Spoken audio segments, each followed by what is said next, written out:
Let's face it, dating is hard, and finding the right person is one of the most difficult things to navigate. And many people make mistakes during the dating process that can prevent them from being in a healthy, loving relationship. So today I'm going to highlight 4 most common mistakes that people make when they're dating. Okay, so the first common mistake people make is playing games. One example is playing hard to get or intentionally acting disinterested in the person you are dating. Another one is called negging. And it happens when someone intentionally tries to make the other person feel bad or gives a backhanded compliment that undermines the other person's confidence. So why do people do this? They think that these tactics will make the other person stay interested.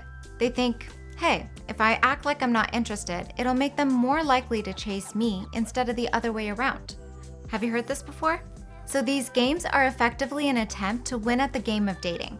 But doing this is a huge mistake because it misunderstands the whole purpose of dating. You're not trying to win when you are dating. You're trying to find someone that you can call your partner in this journey of life. Someone you are compatible with and that you want to spend the rest of your life and go through the ups and downs that life has to offer. So the goal isn't to make someone interested in you. It's to find someone who will love you for who you are. So let's think about what happens when you're playing these mind games when you're dating. If they work, then the person you're dating is interested in a distorted version of you. Their interest isn't based off of your authentic self, and it's also based on the games you were playing with them. So what happens in the long run is that you'll either need to continue playing these games to maintain interest, or you'll burn out and revert back to your true personality. Either way, you fell into a trap. Because if your authentic self isn't in and of itself enough to sustain the relationship, then the games did nothing but prolong the inevitable. So put the games aside and try to be your authentic self, which then leads me to my second most common mistake people make when dating, covering up your emotions. So let's say you start to notice things that bother you while you're dating someone.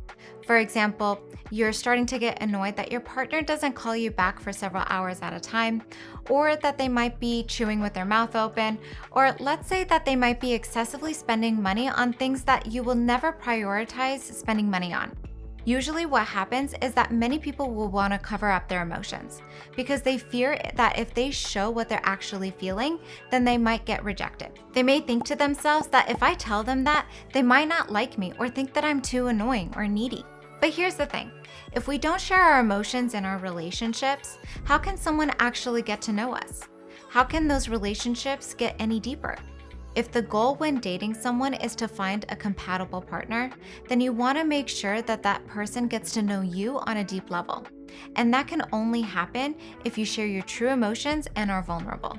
If you don't share how you feel in a relationship, it can build resentment, and you mislead the person you are dating as they are seeing an incomplete version of you. Of course, sharing your true emotions opens you up to many different outcomes, one of them being rejection. No one wants to experience rejection, but many people take rejection to heart because they think that it means that they're not valuable themselves. But this isn't the case. Try to think of rejection as a sign that the person you are dating wasn't the best fit for you. This opens up the opportunity for you to find that person instead. And if you're able to figure that out sooner rather than later, it not only saves you future heartbreak, tension, and resentment, but it allows you to find the person that is a better match for you. It's much better to be authentic and lose someone than to force a relationship between two people who are not compatible. The third most common mistake people make when dating is thinking that their partner will change.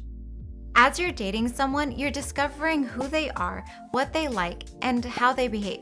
And as we talked about in mistake number 2, you might start to notice things that start to annoy you or bother you. So let's say you muster up the courage to share your true emotions and you express how you feel about certain things that they do. Now what? This is where the mistake occurs, because after this happens, many people continue dating that person with the expectation that the person will change. They tell themselves, it's okay. Now that they know these things that bother me, they'll change.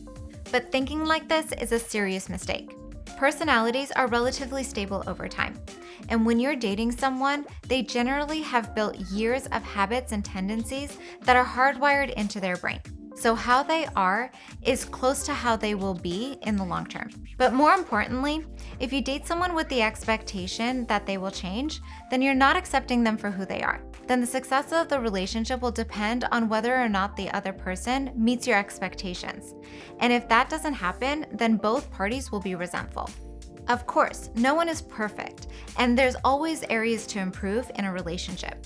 So supporting your partner to overcome their weaknesses is also part of the relationship. But that isn't the same as going into the relationship with the intent for them to change. It's important to accept them and love them for who they are, including their flaws. But you can also support them through their challenges so both parties can be the best versions of themselves. The fourth most common mistake people make when they're dating is not ending it soon enough. Many people tend to keep following through with something even if it doesn't make as much sense. They do this because of the sunk cost fallacy. This is the tendency to keep pushing through something merely because you've already invested so much of your time and energy. So it's like when we sit through movies because we've already watched an hour of it. Or maybe you decide to go to a concert that you don't even want to go to anymore because you've already bought the ticket.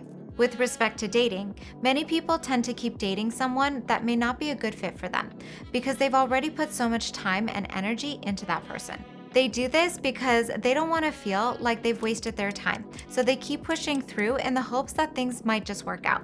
Don't do this. It's better to cut your losses as soon as you don't believe things will work out. If you keep pushing through because of your past efforts, then you might be wasting yours and the other person's time. Now, don't get me wrong. I'm not telling you to give up on your relationship when things get hard. All relationships come with challenges, and working through them is the foundation for a healthy partnership. But if you're continuing to date someone because you don't want to have wasted your time, then that is something to notice, because that may be keeping you in a relationship that you shouldn't be in. Ultimately, dating is difficult, and there's no perfect way to find a great match. But hopefully, if you avoid these 4 common mistakes, you can be in a better position to find that right partner for you.